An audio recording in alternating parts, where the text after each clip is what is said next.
Let me get in the shot. Ow! What's up, people? I'm back for part 2 of Top 10 Comedians. And so, I'm gonna just get right into it because the other video ran long. And I ain't trying to do this again. I only got 10 names.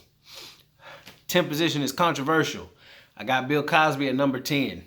I had to put him at the bottom because he's a terrible human being. But he's still a good comic. And I think people don't understand the duality and the complexities of the human condition. He did this, yes, but he also did this. And this doesn't take away this. Both things can be true at the same time, okay? And when you realize that, life will get easier for you. Or it might get more complex. Because I think people just want to stand on one place and have people be myopic. No, that's not it.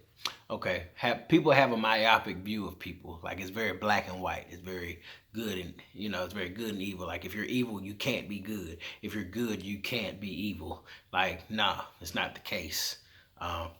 It gets deeper than that, but I have to move on for time's sake.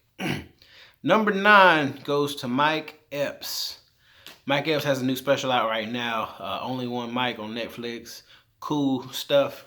Good stuff from Mike Epps. Mike Epps is just goofy, man. He's just so goofy. Friday, All About the Benjamins, a bunch of other movies. He's just a goofy person, bro. And it's like, I don't like silly comedy like that, but he's so funny and make me laugh, and I get mad and I'm laughing. I'm like, why I'm laughing at this silly stuff? Oh, Mike, you got me. You got me again, Mike. Pity, deported. Number 8, and he should be higher on the list. I'm reading this. I made this list a long time ago, so I'm just reading it now. But number 8 goes to Martin Lawrence. Martin Lawrence is like a godfather of comedy in a sense because he hosted Def Comedy Jam and because he had the Martin Show, which features a lot of comedians and gave them their start and their popularity. Like, a lot of comedians speak of Martin, giving them a chance and, kind of opening the door. And so Martin Lawrence is definitely a godfather of this thing that we call comedy. It definitely takes a dynamic and powerful personality and presence to host Def Comedy Jam.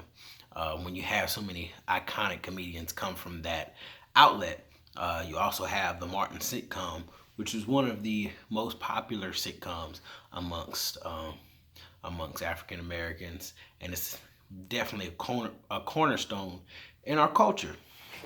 And so I have to give it to him. Of course, the movies, National Security, Big Mama's House, Blue Street, all the other movies, you know what I'm saying? Life, everything that he was just able to be Martin. Like, we love it, man. We love it all. Number 7 spot goes to Cat Williams. Cat Williams is probably the king of underground comedy, pound for pound. I do not know any comedian that has as many specials as Cat Williams. I cannot even name how many specials he has, but I think it's approaching the double digits. He has so many. Like, I want y'all to Google how many specials he has and let me know in the comments. It's so many. But just the fact that he was able to have that many new material, still be funny, and his, resilience. Because the drugs, the rumors, he's going crazy, he's fighting kids, and he still went back to win an Emmy. Come on, man. You got to get his brother some credit. Like, he is resilient. You cannot keep a good cat down. Number 6 goes to the incomparable Kevin Hart. I had to put Kevin Hart up there. People argue and say Kevin Hart's not that funny. I want you to watch Grown Little Man and Seriously Funny. Seriously Funny might be one of the top 5. Like, I'm serious. Okay, maybe not top 5, but top 10 definitely. Top 10 stand-ups of all time for me. Seriously Funny was amazing. I'm just laughing thinking about it. And you get into the place of relevance. Like, you can't knock his hustle. Like, he had his little, that Grown Little Man Seriously Funny, that was like his little window right there, Like, if he didn't hit it and play it right, we would have forever remembered him for Soul Plane, and that was it. But he played it. He played the game, He was one of the first comedians to go translate that stand up to social media and really make himself a mogul in that sense, going into producing, going into movies, going into writing movies, going into, having his own shows on Netflix, the Black History Joint, as well as Comedy Central. Like, he has really solidified himself as a builder in comedy. He could probably be equated with a Martin Lawrence in the future. You know, like, just giving people that shot. And so for that, I definitely look up to Kevin, and I respect what he does as an entertainer. My number 5 spot goes to Richard Pryor. Now y'all could argue and be like, Richard Pryor should be number 1. Well, he's not mine. Okay, there, I said it. He's not mine. When I watch Richard Pryor, I don't laugh, I don't cry. I laugh, but it ain't like I ain't dying. I'm kind of all right. But as a comic and as a person who understands comedy, like, I respect Richard Pryor and I honor him for everything he's done. I see Richard Pryor in all my favorite comedians, and so I have to give him that. Which leads me to my next comic, Red Fox. My dad loves Sanford and Son. He watches it all the time. I know I had to say that, but honestly, if you've seen Red Fox on stage, like, Red Fox is fun. Like, he makes me laugh more than Richard Pryor does, honestly. Like, he's just funny. Like, and it was like from the time when people used to have their little brown, they be drinking brown, smoking a cigarette, and just telling jokes, you know what I'm saying? It was like it was real classy back in the day, when I guess that's not classy, but just the way he did it. He'd be dressed up in his little suit, he'd have his little one-liners, like, he was clever, he was charming, he could sing, it was, man, Red Fox was that dude. Like, which bring me to my next one.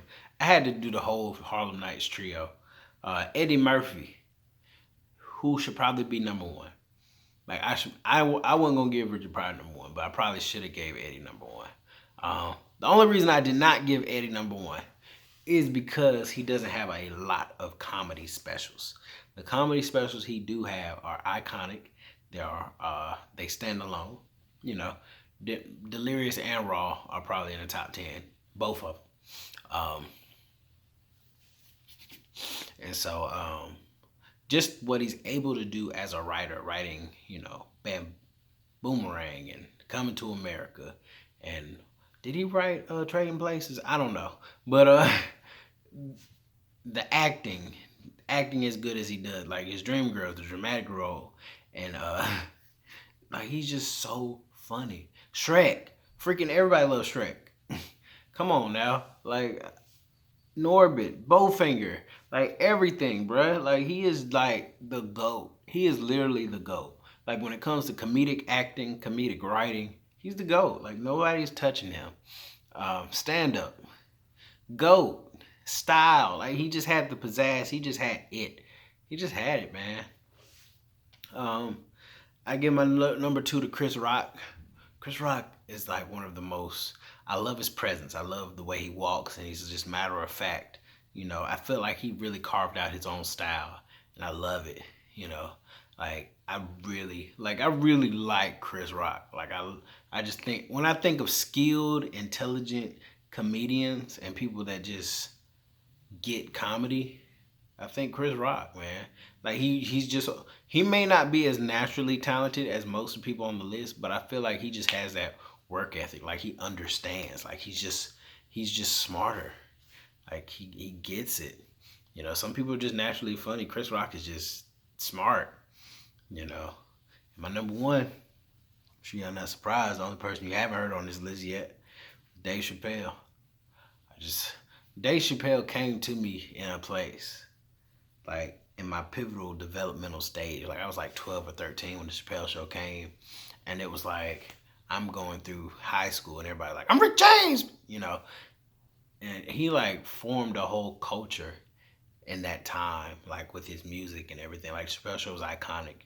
And then you had Killing Me Softly, which is still top 10, and, like, here we are 15 years later and he's still dropping like iconic stand-ups, and you're sitting there just watching him like